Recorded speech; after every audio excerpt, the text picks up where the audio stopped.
Halo pemirsa, kabar kurang baik kembali datang dari Indek Harga Saham Gabungan setelah tertekan cukup dalam di sepanjang perdagangan pekan lalu. Di awal pekan ini, koreksi dalam masih terus berlanjut dan Indek Harga Saham Gabungan secara intraday sudah meninggalkan level 6.700-an. Dari sisi global, para pelaku pasar masih menunggu hasil FOMC pada Kamis pekan ini terkait dengan kebijakan suku bunga acuan terbaru dari The Fed. Sementara dari dalam negeri, hari ini cukup banyak rilis emiten terkait juga dengan kinerja kuartal ketiga di 2023. Tampaknya para investor kembali back to fundamental dalam hal ini, di mana emiten-emiten yang mencatatkan kinerja cukup baik di kuartal ketiga hari ini sahamnya mengalami penguatan yang cukup signifikan di tengah tekanan dalam Indek Harga Saham Gabungan. Kondisi sebaliknya untuk emiten-emiten yang mencatatkan kinerja kurang baik hari ini ikut menjadi pemberat untuk Indek Harga Saham Gabungan. Dan bagaimana review di sepanjang perdagangan hari ini, proyeksi untuk perdagangan esok hari, jangka menengah dan juga untuk jangka panjang. Dan kembali bersama saya David Sanoval, kita jelang IDX Execution Closing selengkapnya.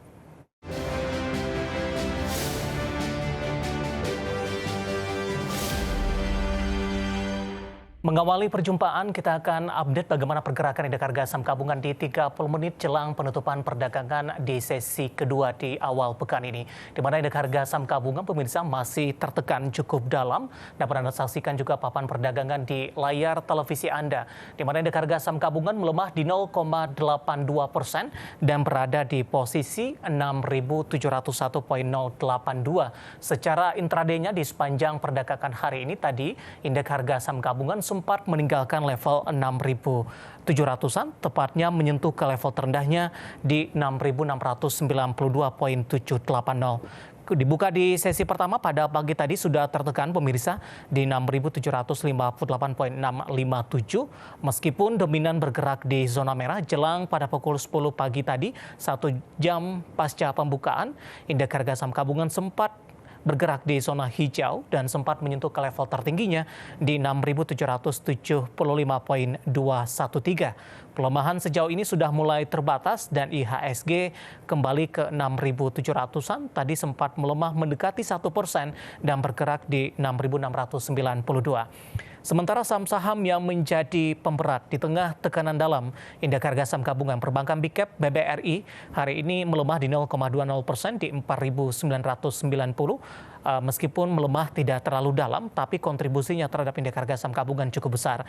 Dari emiten minyak mentah, pemirsa, ada Medco. Hari ini koreksi cukup dalam di atas 11% dan bergerak di 1.265. Telkom juga menjadi pemberat di 2,29% di 3.420.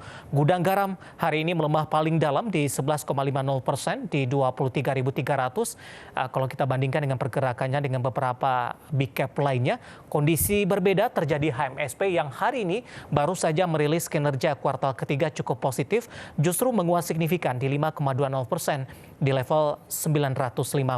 Sementara Gotoh tadi sempat mengalami penguatan ikut menjadi pemberat dan kembali secara intraday hari ini menyentuh ke level terendahnya di sepanjang sejarah. Sementara PGO menguat di 4,43%, BBNI tertekan di 0,62%. Sementara dari konsumer lain, Unilever hari ini juga ikut menjadi pemberat di 5,78% di 3.750. Sementara Pegas hari ini melemah di 4,49% setelah rilis kinerja kurang baik di kuartal ketiga di 2023. Begitu juga dengan Sido, respon dari para investor juga kurang baik, 9,57% pelemahan di 520 terkait juga dengan kinerja yang tidak begitu bagus di kuartal ketiga di 2023. Updatean perdagangan di 30 menit jelang penutupan perdagangan di sesi kedua hari ini dan semoga bisa menjadi salah satu referensi untuk Anda.